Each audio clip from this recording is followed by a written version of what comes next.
Welcome दोस्तों, स्वागत है आपका इस सीरीज़ में जिसका नाम है फेस्टिवल्स ऑफ इंडिया। तो फेस्टिवल्स ऑफ इंडिया में हम हमारे देश में मनाए जाने वाले अलग अलग त्योहारों के बारे में जानेंगे कि उनका इतिहास क्या है, उनकी विशेषता क्या है। दोस्तों, हिंदुस्तान के नागरिक होने के नाते अगर हमें अलग अलग प्रांतों में मनाए जाने वाले त्योहारों के बारे में पता होगा, उनके इतिहास की थोड़ी जानकारी होगी तो कितना ही अच्छा होगा। और हम और हमारे आने वाली पीढ़ी कहीं इतना ही कहने तक ना रह जाए कि wish you happy Holi, wish you happy Diwali, wish you happy Onam. उस त्यौहार का इतिहास तो हमें ज़रूर पता ही होना चाहिए। दोस्तों, आज हम बात करेंगे एक ऐसे फेस्टिवल की जिसका नाम है बैसाखी। तो आइए जानने की कोशिश करते हैं कि आखिर ये बैसाखी का त्यौहार होता क्या है। तो आइए चलिए देखते हैं आगे। दोस्तों, बैसाखी में हम देखते हैं कि व्हाट्सएप पर अनेक गुड विशेस के पोस्टर्स आते हैं और उसमें ज़्यादातर में दिखता है कि लोग भांगड़ा कर रहे हैं, ढोल बज रहे हैं, गेहूं की फसल तैयार है, लोग मिठाइयाँ खा रहे हैं इत्यादि। इसमें कोई भी दो राय नहीं है कि माहौल सेलिब्रेशन का होता है। किसान फसल को काट कर इकट्ठा करते हैं, उन्हें बेचते हैं, धन संपत्ति उनके घर पे आती है। नेचुरली ये खुशी का ही माहौल होता है। नया साल है, नए मौसम की शुरुआत होती है। पर बात केवल इतनी नहीं है दोस्तों, और हम बैसाखी को बस यहाँ तक ही सीमित ना करके रखें।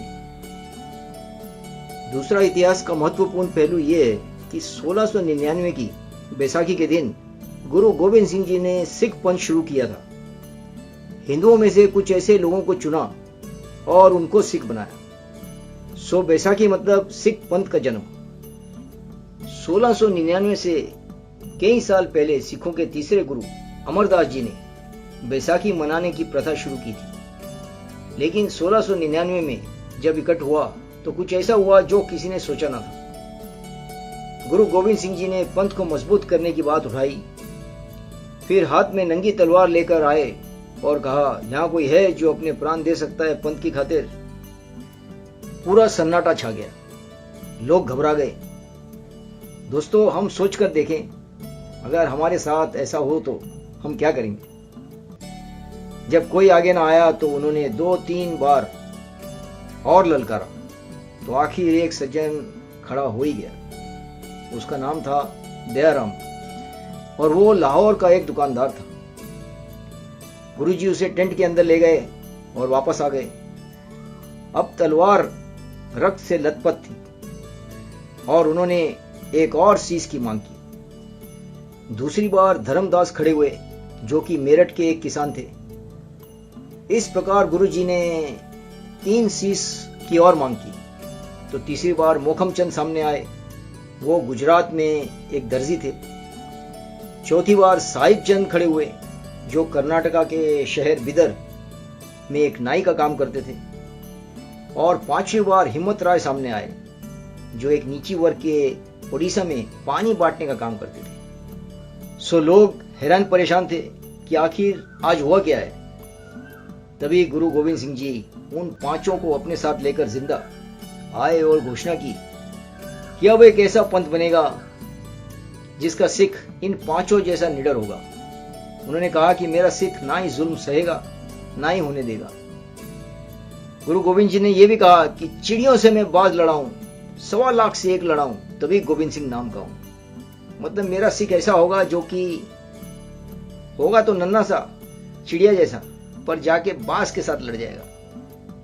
और चाहे हजारों के लोग भी उसके सामने क्यों ना आ जाए, वो डरेगा नहीं, अपनी जान दे देगा लेकिन पीछे नहीं हटेगा। तो दोस्तों, ये भी समझ लें कि ऐसा ये पंथ उन्होंने आखिर क्यों बनाया। उन दिनों औरंगजेब का राज था। उसने ऐलान किया कि सब लोग धर्म परिवर्तन करके मुसलमान बन जाओ या मरने के लिए तैयार हो जाओ। सो सुख चैन से रहने वाले कश्मीरी पंडितों का एक जत्था गुरु तेग बहादुर जी को मिलने आया अपने बचाव सुझाव के लिए। गुरु तेग बहादुर जी ने सोचकर कहा कि अगर कोई महान व्यक्ति बलिदानी दे दे तो शायद ये खतरा टल सकता है।